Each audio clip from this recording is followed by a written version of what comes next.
Good evening. Our top story tonight, I'm going to break down the best mock draft that I have seen thus far throughout the pre-draft process. Kyle Dvorchak of NBC Sports released his mock draft 1.0 roughly 20 hours ago. And I went through it this morning, and given the fact that there's not a lot of noteworthy news going on right now, a lot of that dropped yesterday, and Jack was able to guide you through those news stories. So if you didn't catch yesterday's show, go check that out. But this mock draft is probably the best and the most sensible that I've seen. So I think it is important to walk through that today. I will give my thoughts, and then I will close the show talking about some small moves with the Jets and the Rams each making a free agency signing late last night. And that all starts right now on Player Profiler today.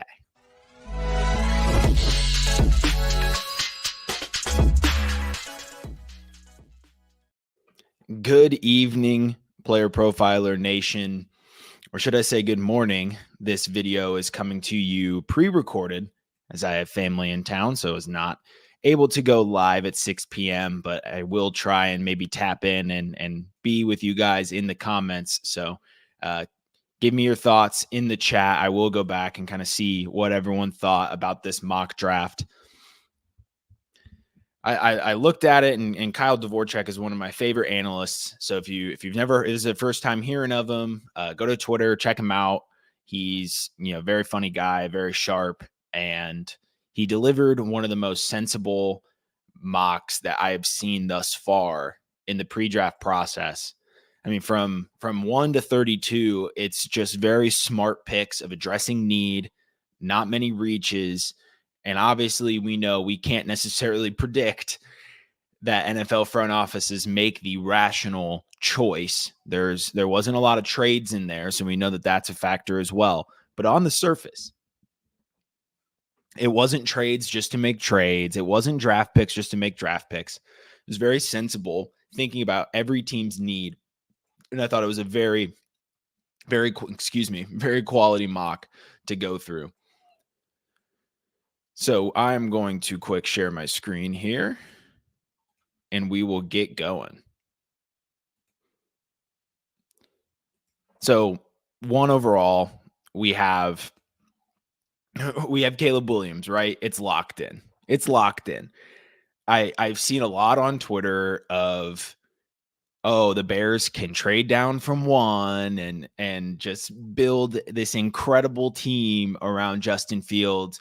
And people aren't just saying that they can do it. They're saying that the Keenan Allen trade was a signal that they're going to do it. And that's where I'm disconnected. I think this is very clearly putting veterans alongside Caleb Williams to ensure that you're giving him all the tools to not go down the same path that Justin Fields went down, taking too long to develop, not having certainty surrounding him. How is Caleb Williams going to develop if Darnell Mooney is his number 1 receiver? It's not the case for him, but it's what the case was for Justin Fields. They're not going to go down this same route, and they're not trying to figure out their future at the position. What they want is veterans that will help guide Caleb Williams, that will allow Caleb Williams to develop. And then when Keenan Allen's, 33, 34, and DJ Moore, who's actually at a great age for a receiver, is approaching 30, then the picks will be coming in. And I do think that the Bears take a receiver in the draft this year. It's just not going to be in the first round. And we'll get to more of that as we go through this mock. But Caleb Williams is a Chicago Bear. I really won't even entertain the thought of anything else much longer. Every move that the Bears have made has signaled that Caleb Williams is the guy. Just because Justin Fields is still on the roster and all these quarterbacks are getting traded to other places, that is a statement only to Justin Fields' trade value right now. It is not a testament to what they plan on doing with their team. So Caleb Williams, 101 to the Chicago Bears. And then we have Jayden Daniels, Washington Commander. And so here's where we get interesting in these mock drafts. So what starts happening after Caleb Williams? So Washington and New England, to my knowledge, both prefer Jayden Daniels over Drake May as a prospect. You're going to see a lot of mocks now put Jayden Daniels as a commander. As you can see here in the bottom paragraph towards the bottom of the screen, Daniels is now minus 175 to go second overall at DraftKings. So while we can't take these as fact, see Will Levis, it's a strong sentiment towards what the public believes is going to happen. So right now it is consensus that Jayden Daniels is going to be a Washington Commander. I firmly agree. From all the drumbeat that I've heard throughout the offseason, it seems that Washington prefers him. There are some rumors that Washington may have tried to see what they could package together to get the number one overall pick. And I'm sure that's true. I'm sure they did their due diligence and called. But the Bears probably, barely listened. Like, hey, if you're going to put together an historic package, then I'll listen. But otherwise, you can frig off. But Jayden Daniels is, in my opinion, the 103. They're the third quarterback. He's my third quarterback in terms of quarterbacking, pure passing. I do think Drake May's rushing ability is getting understated as well. So Jayden Daniels is a freak athlete who was making plays at the college level last year at a rate that we had hardly seen. He was far and away the most efficient, most effective quarterback in college football last year. But is he the most talented? Caleb Williams was on a USC team where he had nobody around him. Jayden Daniels had Malik Neighbors, Brian Thomas Jr. Drake May had Devontae Walker and played on an ACC North Carolina team that wasn't built very well. So I'm not saying that the situation completely drove Jayden Daniels' success. But the injury history and the age coming out of college is the signal for me. I think he's a fine pick at number 2. It's one of those situations where if Washington, and we'll scroll down to 3 as I say this because it's Drake May. But if I'm the New England Patriots and the Washington Commanders are sitting at 2, I'm sitting there saying, if you're certain on one of these guys, go ahead and take him. I'll take the third one. And that's kind of how I see this. If you want to take Drake May, fine. I'll take Jayden Daniels. If you want to take Jayden Daniels, fine. I'll take Drake May. I think they're just neck and neck as prospects. And it really just it comes down to, do you believe that Jayden Daniels was great in college because he finally was healthy and finally had a good season and just had a good situation around him, was on a good team, had talent? Or could it be that he was a 24-year-old playing college football against a bunch of 20-year-olds in the SEC? It didn't play the whole part, but believe you me, it factored into it. We've seen this happen. When you play the game for, 6 seasons? When you're in college football for nearly 6 seasons, you develop so much. You develop that mental aspect so much that, especially when you're a quarterback and you step into these 20, 21-year-olds who are playing in their first, second, third season, then you're going to be better. You're going to be better and smarter than the people on the field, because it's not like you were a redshirt freshman who didn't play and then you've been on the bench / injured, not a lot of reps. You were a starting quarterback in 2018. You were a starting quarterback before Joe Burrow was getting meaningful snaps at the college level. That's insane to me. That is insane to me. 2018, I mean, Lamar Jackson was getting ready to be drafted when this guy started playing college football as a starter in college football. So that was a large rant on Jayden Daniels, but I don't want to detract too much from what I think he is. I think he's very good. But I think Drake May is not far enough behind him to justify picking him at 2 if I were in control. And the rushing ability is certainly game changing. But is it the X factor that's going to win you Super Bowls? I don't know. I trust Drake May's arm talent and mobility, and I think he has more upside given how long he's been in college and what he's done in college. So Jayden Daniels' first 3,000 plus yard season was in 2023, his 6th year in college. Drake May threw for 4,300 yards at age 20 in his 2nd year in college football, 38 touchdowns with, by the way, 700, nearly 700 rushing yards. Took Jayden Daniels until 2021 to hit 700 rushing yards. But then he went on to have 900 and 1,100 rushing yards. So again, not saying that Jayden Daniels is a worse rusher, but Drake May is very mobile. And we will see that coming out of him.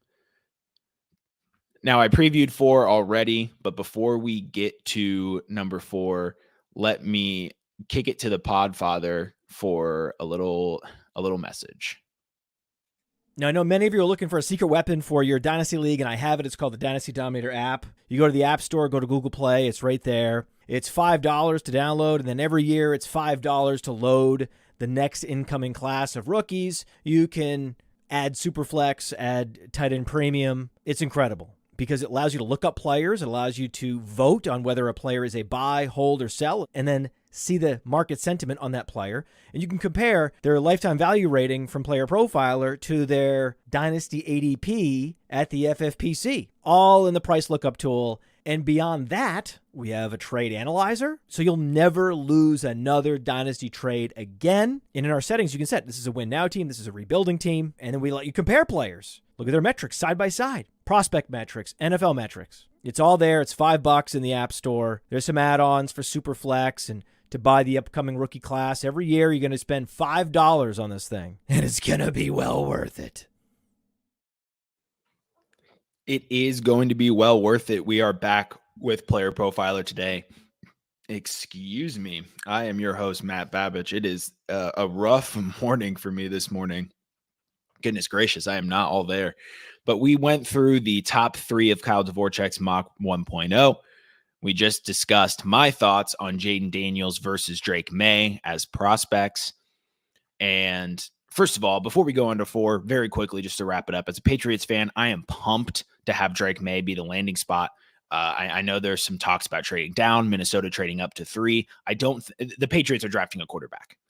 They're not doing all this just to not try out their quarterback of the future. You don't get the 3rd pick in this draft of all drafts and say, maybe we'll wait another year. Maybe we hope we stink enough to be in this position again next year. It's like the mystery box. The 3rd pick is the 3rd pick, but the mystery box can be anything. It could even be the 3rd pick. So they're going to take the certainty. They're going to take Drake May and they're going to figure it out, which leads to number 4, Marvin Harrison Jr. Again, we've seen this on and on and on. This is by far the most popular spot for Marvin Harrison Jr. With Marquise Brown now going to the Chiefs, it's more locked in than ever that Marvin Harrison Jr. is going to be an Arizona Cardinal, and I'm pumped for this. Kyler Murray is a good quarterback, and he's going to have, not making a player comparison here, but his DeAndre Hopkins back. The guy who he can just funnel with targets, his safety blanket. It's going to be Marvin Harrison Jr., and it's going to be incredible to watch. And then at number 5, despite losing Keenan Allen he has the Minnesota Vikings trading to number 5 to take JJ McCarthy. Now, if you know me, you know I don't like this pick. I don't like JJ McCarthy at 5. I don't like giving up historic assets to try out JJ McCarthy at 5 just because you don't have another option. I saw a very pro JJ McCarthy analyst compare him to Rich Gannon as his player comp. Buddy, if he is Rich Gannon, then I have won the battle. Rich Gannon didn't throw for 4,000 yards until 2002, his 14th season in the NFL. To wit, he won the MVP that season playing with 2 Hall of Fame receivers. They were at the end of their career, but they were Hall of Fame receivers. And so if it takes 14 seasons for JJ McCarthy to put up 4,000 yards in this NFL, I will be happy. I will be happy. I will be vindicated. I won't be happy. I'm not rooting for the kid to fail, but at the same time, I don't think he's worth the 5th overall pick. But I do think the Vikings are prepped to trade up. Kwesi, we're seeing that he is an analytical guy, which would tell you not to do something like this. But he's a risk it for the biscuit kind of GM, and we're seeing that now with the moves that are being made in preparation for this. So I won't spend too much time on it. I don't think it's a good pick. I do think there's a high probability of this happening, given the signal we've seen from Minnesota and LA. And then we get to a very interesting pick. So at number 6, we've had the Chargers technically pass up on a receiver. And so Malik Nabers falls right into the New York Giants' lap, and Daniel Jones will finally get his receiver 1. This will be the first receiver 1 he's ever had. So even as someone who's out on Daniel Jones, I mean, he was horrible last year. His true talent is somewhere in the middle of last year's performance and the year prior when the Giants went to the playoffs under the first year of Brian Daboll. His talent is somewhere in the middle there. I don't think what he did last year is truly what he is. He's a fair quarterback. He is a league average quarterback. The contract is god awful, but he is a league average quarterback because of his mobility. He has the ability to put up a 600 plus rushing yard season. Believe he's done it before. And so he is a dual threat quarterback. We've seen him make a lot of plays. Getting access to Malik Nabers is a blessing for him. You gave him the contract. No one's absorbing it. You have to put the pieces around him to try and succeed because Brian Daboll's seat is hot. And while he doesn't have the roster, what he also doesn't have is time. He doesn't have time to be tanking and trying to figure this all out, all while Daniel Jones is on this massive contract. So this front office, alongside with Brian Daboll, is going to try to figure out how to start putting wins on the board and showing their superiors that there's reason to believe in their plan.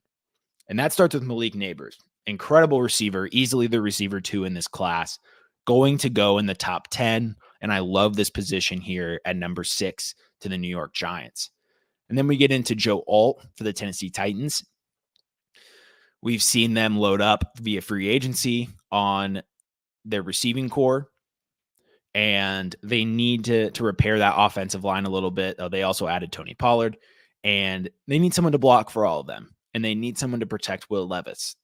Every move the Tennessee Titans do this offseason is directed towards figuring out as soon as possible if Will Levis is the guy, and that is the sharp thing to do. That is the sharp play to make. You took Will Levis. He's your starter now. You weren't going to get a big-time free agent. You're not going to get a big-time draft pick. So you just got to figure out if Will Levis is the guy. And if he's not, you can get another quarterback on a trial to step into a good position. And so you'd never want outside factors to detract from your quarterback evaluation. It makes it so much harder. It's why teams are watching what happens with Justin Fields and taking notes. The Tennessee Titans are not going to go down that same path of not putting the right roster together to be able to answer the question, is this our quarterback? And so the Titans are on their way to doing that. And I truly believe if Joe Alt's on the board at 7, they are taking it unless they get a good. I honestly don't know if they would trade back if Joe Alt is there. It's the perfect fit. It's the perfect team need. Atlanta Falcons. They could be a team that ends up trading back, given what they've done. If someone wants to trade up for an offensive player, feel free. The Falcons are a situation where it might be best to start acquiring picks for these top 10 selections. That being said, they were very bad at getting pressure last year. That was one of the worst parts about their team. They could not pressure the quarterback. Dallas Turner will help fix that. He likely replaces Carter Lorenzo in their linebacking core. Given the fact that they just took a defensive end in the second round out of Ohio State last year, I don't believe he's going to be D-end. So they would have to envision him as a linebacker here. But this is like a Micah Parsons type of, you're going to want to play him at multiple positions. He's not going to be necessarily locked down in one spot. And that's what a true edge does. So Dallas Turner fits a need here for the Atlanta Falcons. They need to be able to get pressure on the quarterback. And taking Dallas Turner this early in the draft, I mean, Dallas Turner is a top 15 player, talent-wise. So is Jared Verse, the D-end or the edge from Florida State that the Chicago Bears may select with the 9th overall pick. And the important thing is it's not a receiver. The Chicago Bears are not taking a receiver at number 9. So claps for Kyle for fading the noise there, keeping Caleb Williams at 1, and making a smart decision at 9, taking the second best edge on the board, arguably, in Jared Verse from Florida State. And like I said before, you have DJ Moore, you have Keenan Allen. What are you drafting Rome Odunze at 9 for? That doesn't make any sense. If you trade back, I can hear you out. But why do you need him to be your third receiver? It's the Jackson Smith and Jigba effect. You don't necessarily want a receiver of your future to be stuffed third on the depth chart, not getting reps. Especially when you have 2 elite receivers in DJ Moore and Keenan Allen. I don't care if he's 32. He just had one of the best seasons we've seen out of a receiver in years. There's no need to spend that pick on a receiver, and they won't spend that pick on a receiver. I will guarantee you they chase a more reasonable option and take someone like an edge rusher and Jared Verse.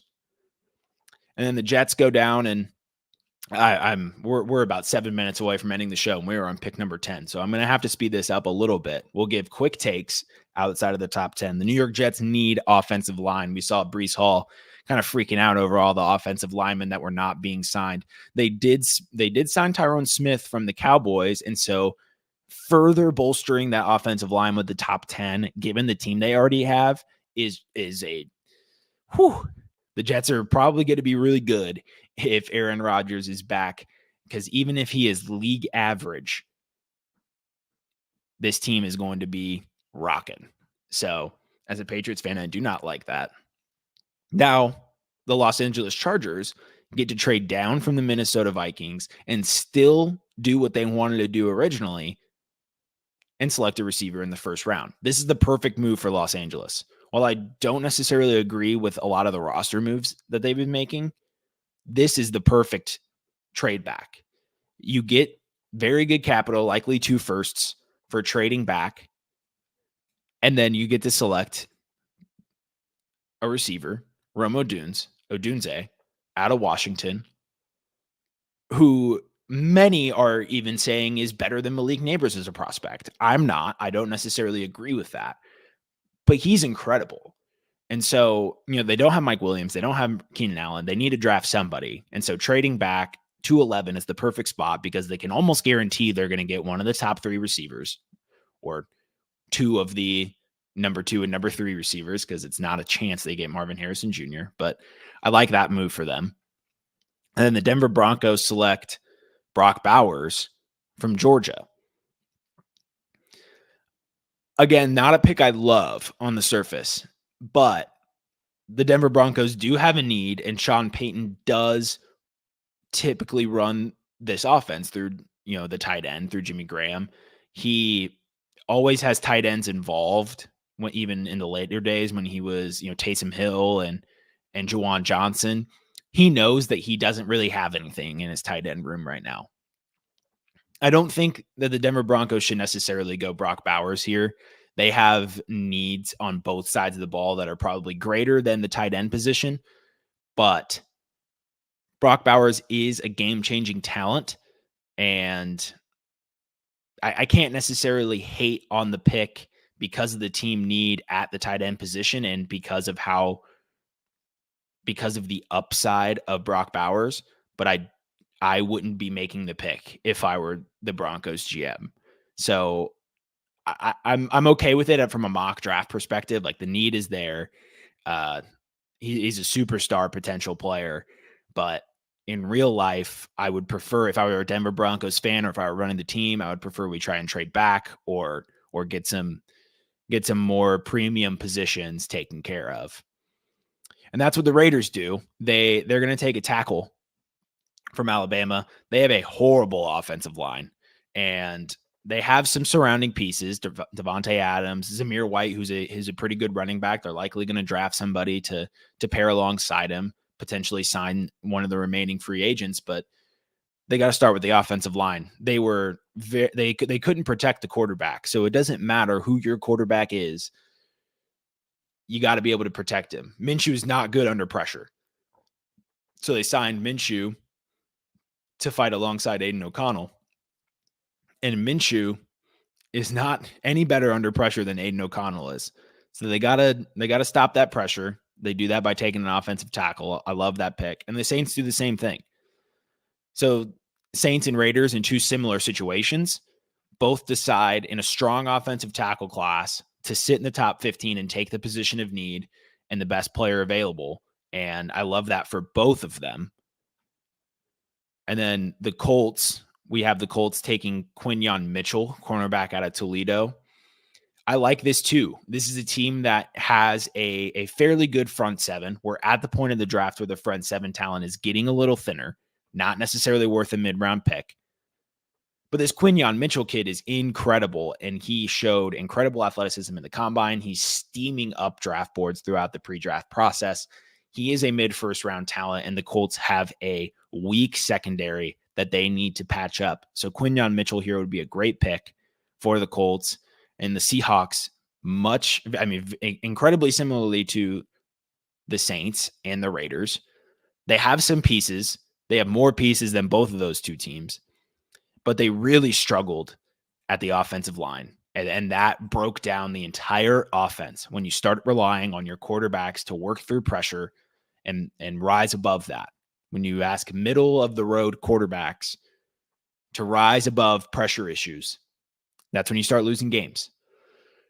And the Seahawks are going to, at some point in this draft, shore up their offensive line. We might not see as many tackles as Kyle's predicting go within the top 16, but we sure see that many teams with the need, and we sure have a lot of tackles that are first-round talents. There's going to be a lot of tackles going in the first round. And I don't think we see that many trades throughout the first 20, which is something I like to see here, because there's so much talent in this draft. And there's, as we've kind of gone through, there's a lot of player team need fits. So a lot of these teams, unless they get a really good offer, are not going to be that enticed to trade back. And not a lot of teams are going to be enticed to trade up because there's talent that can fall to them. So I don't think we see very many trades within the top 20. We'll see if we're correct there. And the Jacksonville Jaguars, he has them taking Byron Murphy out of Texas. So like he kind of highlights here, they did sign Eric Armstead to a 3-year deal, but this is a best player available type situation. I would maybe prefer Amarius Mims here, as I am not very fond of their offensive line talent, but I also haven't seen the Jacksonville Jaguars mocked for many offensive linemen so far through the pre-draft process. So I'm taking that as signal that they're not necessarily looking to spend early round draft capital on that position. So they may just opt to go to best player available in Byron Murphy. So This happens a lot in mock drafts, and it's not fun to just take somebody who's not the picture perfect fit or trade up to get somebody or trade back. But this happens a lot where the teams say, hey, we're on the clock. Let's take the best guy available and figure out how to use him. Because a guy like Byron Murphy, who has 90th percentile athleticism or 90th percentile speed, 80th percentile burst score on playerprofiler.com. He's 6'1", 297 out of Texas. I mean, this kid's incredible. He's very explosive off the line. He can just break up plays. And Arik Armstead is getting older. So I do like the pick here. I'm not necessarily in love with it, but I do like it. I think there's a lot of elements of realism in it, especially, and the Cincinnati Bengals in this world are very happy because Amarius Mims is just an absolute beast. This guy's an absolute beast. He is a raw prospect. He's not in that top 4 offensive tackle list, but 94th percentile speed, being 6'6", 340 pounds is insane. This guy is a unit. He's a monster. And if they can turn him into an elite tackle, I mean, the Bengals are going to be absolutely dangerous because it's going to be so tough to get around this guy. Then the Los Angeles Rams select a cornerback. It's going to be interesting what happens after Aaron Donald leaves, or now that Aaron Donald has left, because they may opt to go for a defensive tackle to replace him. If Byron Murphy is there, put it on the board. That's going to happen. They may trade up, but the Rams don't really have a history of doing that and don't necessarily have the flexibility to be trading up multiple picks in the first round. So they may opt for Jerzon Newton out of Illinois, probably the next best defensive tackle prospect. But I would expect them to just continue to sit on the need here and take the best player available, which is a cornerback, Terrion Arnold out of Alabama. They do need that cornerback help. So that would make a lot of sense for them. And then the Pittsburgh Steelers, this is my favorite pick of the draft. No matter what you think of Russell Wilson, I just love Adonai Mitchell going and playing with George Pickens in this offense. That would be incredible. Adonai Mitchell is an incredible prospect. When we talk about his frame and his speed and his burst, we can only compare him to that of DK Metcalf, essentially. And this is where I continue to say he's a more refined DK Metcalf because he is 6'2", 205, similar build, 97th percentile speed, 96th percentile burst, both comparable to DK Metcalf. He's also a more refined Christian Watson. Christian Watson's his best comparable player on playerprofiler.com. This guy runs some of the crispest routes I've ever seen. Him and his teammate Xavier Worthy are 2 of the sharper route runners coming into the league this year, and I can't wait to watch both of them play. Entering this offense next to George Pickens, an offense where Russell Wilson primarily locks down 2 receivers, as we saw with DK Metcalf and Tyler Lockett. So I love the fit here. I love the look of him going to Pittsburgh. And then I'm going to steam through this. We have Miami Dolphins taking an interior lineman. That's, looking at the team fit, that's a good pick. Eagles, they need to stop the run, man. They need to stop the run. They got to put some pressure on the quarterback. They struggled with that immensely last year. So Chop Robinson out of Penn State, I love this pick. He's fallen a little bit in the pre-draft process. He's a guy who can step up right away for a Philadelphia Eagles defense that if they really can turn it around this season, the Eagles can get back to where they were last year if they can start on that defensive side of the ball and get back to the positive game scripts, the field position advantage that the defense creates. So I love that pick for Philadelphia. And then the Los Angeles Chargers get the Minnesota Vikings second first round pick of this first round. Again, love that for them. And they take a tackle out of Oklahoma. They could sit and potentially get Joe Alt in the top of the first round, but Tyler Guyton's another solid pick out of Oklahoma, and they address that need that is very much needed on their offensive line. Dallas Cowboys take a center out of Duke. This is fine. It's not drafting a center in the first round is never pretty. I don't know if that's going to happen. I haven't heard any drumbeat, but the Dallas Cowboys have definitely let their offensive line deteriorate. So they are going to need to make some repairs there. The Green Bay Packers take Cooper DeJean out of Iowa. Again, I love this pick because Packers need to shore up their secondary a little bit. They have a lot of talent on both sides of the ball outside of that. And this cornerback out of Iowa is very talented. So getting him at 25, getting probably your biggest position of need right now in the first round and sealing that up with a talented player is a very good pick. Tampa Bay selects Laiatu Latu out of UCLA. I'm kind of surprised that he's all the way down here at 26 from what I've heard about this player. I've heard a lot of positive notes, people having him in near the top of their edge rusher rankings. I'm not going to sit here and act like an edge rusher guru. I know he's talented, but I know he's going to go in the first round. So however these edge rusher picks fall, I'm more interested in the position and talent level that he's kind of pairing them up with. So maybe this is Chop Robinson down here and Latu gets selected a little earlier. The point is they're going to go with the best edge rusher available, and right now that is Latu. And the Arizona Cardinals coming in and pick 27, take Kool-Aid McKinstry at cornerback of Alabama. This is tough because I actually think that I would take Kool-Aid over Cooper, but I don't know if the stats and analytics would necessarily agree with me there, but regardless, Arizona is going to go the position of need here. They do need a cornerback. They have a glaring need at quarterback. So they're not going to take him with the 4th overall pick, but it is a great spot at 27 to use that on a cornerback. And then the Bills, Keon Coleman, they lost out on Gabe Davis, or I guess they say won because Gabe Davis is not very talented. And then Curtis Samuel doesn't necessarily play that position at all. So they're going to have some sort of Gabe Davis replacement. They need talent on that receiving core to take pressure away from Stephon Diggs. And yeah, I mean, why not replace Gabe Davis with Florida State Gabe Davis? So that's who Keon Coleman is. He's an explosive playmaker that is not a very refined route runner. And he relies mostly on contested catch situations. So that's a 1-for-1 replacement. I don't love Keon Coleman. I don't think he's a first-round talent at the receiver position.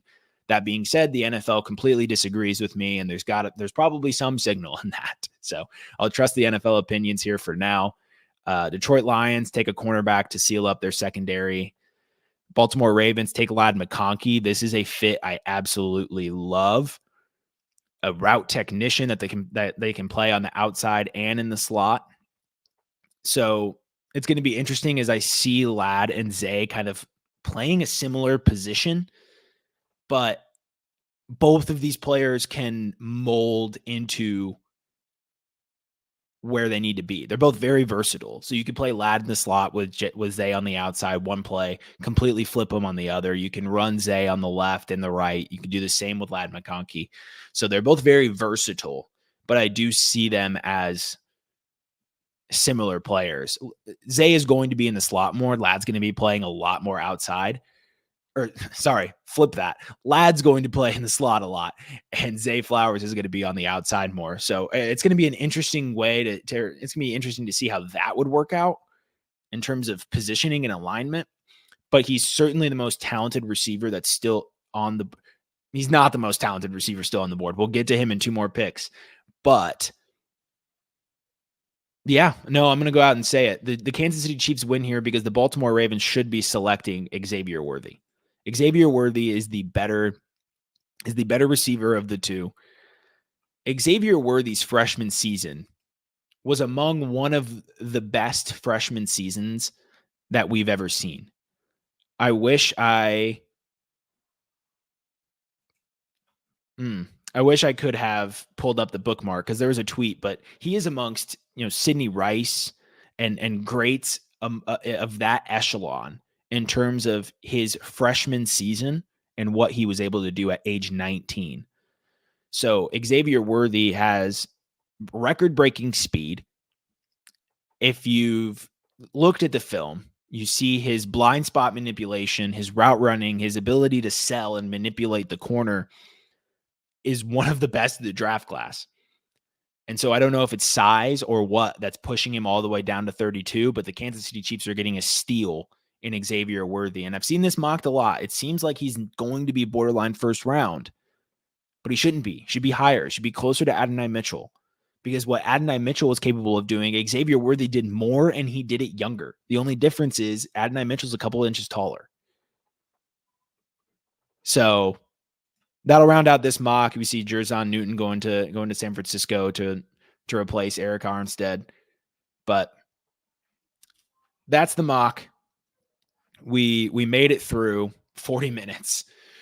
So thank you for kind of bearing with me here on a morning show where I had to wake up and immediately record so I can get this out. But thank you for tuning in for Player Profiler today. You can catch me back live. Actually, next Saturday will be pre-recorded as well, because I will be out of town. But hope to see you then as well. I always try and hop back in the comments when this premieres so I can chat with you guys. So let me know in the chat who the best pick of this mock was, what the worst pick of this mock was, and overall what you thought about it, because I thought it was one of the most sensible. As you could see, I was kind of agreeing with like every pick. I was smiling as I was reading this thing because it was so good. So let me know what you think in the chat about this mock draft and where you see some of these prospects that are being talked about a lot going. So thank you for tuning in, and have a great weekend, everyone. Hey, I want to thank you for being part of this broadcast. If you have any thoughts on it, leave a comment. If you enjoyed it, make sure you leave a like. And if you want to see more shows on the Player Profiler channel, subscribe to it. That's how we know you want more.